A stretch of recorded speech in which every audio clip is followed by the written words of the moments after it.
والوں پر کبھی آسمان والوں نے ظلم نہیں کیا، زمین والوں پر ہمیشہ زمین والوں نے ہی ظلم کیا ہے۔ اللہ کو انصاف پسند، رحم دل اور معصوم دل پسند ہے۔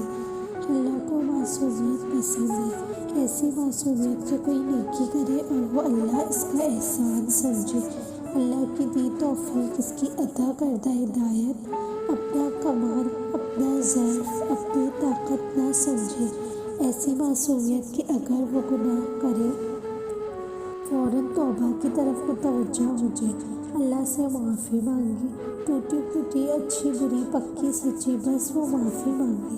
اللہ کو گناہوں کی نشاندہی پسند ہے کہ بندہ اپنے گناہوں پر نظر رکھے۔ اللہ کو وہ دل پسند ہے جو اس کی محبت سے لبریز رہتا ہے۔ اللہ کو پسند ہے، بندگی بہت پسند ہے۔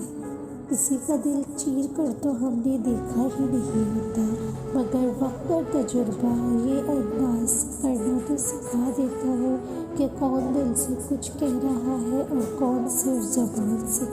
جو گمراہی کے بعد ہدایت پا لینے کی قدر کرتا ہے، وہ زیادہ سے زیادہ نیکیاں کرنے کی کوشش میں لگا رہتا ہے، تو ماضی کے گناہ اس کو غمزدہ نہیں کر سکتے۔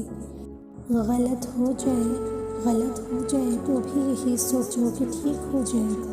مایوسی سے ہارنا نہیں چاہیے، بلکہ مایوسی کو ہرا دینا چاہیے۔ امید بڑے کام کی چیز ہے، اسے سنبھال کر رکھنا چاہیے۔ مجھے لگتا ہے کہ تمہیں خوبصورت پرندہ وہ جیسے میں قید کر بیٹھا ہوں، کھلے آسمان میں اڑنے والا خوشنما پرندہ، میں اسے آسمان سے اس پنجرے میں لے آیا۔ کئی بار تمہاری اداس آنکھیں ایسی ہی کہانیاں کہتی ہیں مجھ سے، اور میں ان کہانیوں کو پڑھنے سے انکار کر دیتا ہوں۔ کیا کروں حسن جہاں میں، کیا کروں، میرے بس میں کچھ نہیں۔ مجھے تو ایک ہی جذبہ سمجھ میں آتا ہے اور وہ ہے وفا۔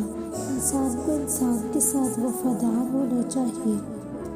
جانتے ہیں انسان کسے کہتے ہیں؟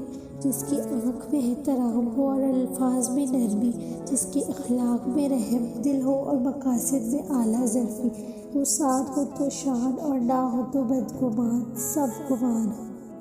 یہ جان لیں کہ جو کلام خاموشی کرتی ہے وہ زبان نہیں کر سکتی، جو بیان نہیں کیا جا سکتا صرف وہی محسوس کیا جا سکتا ہے۔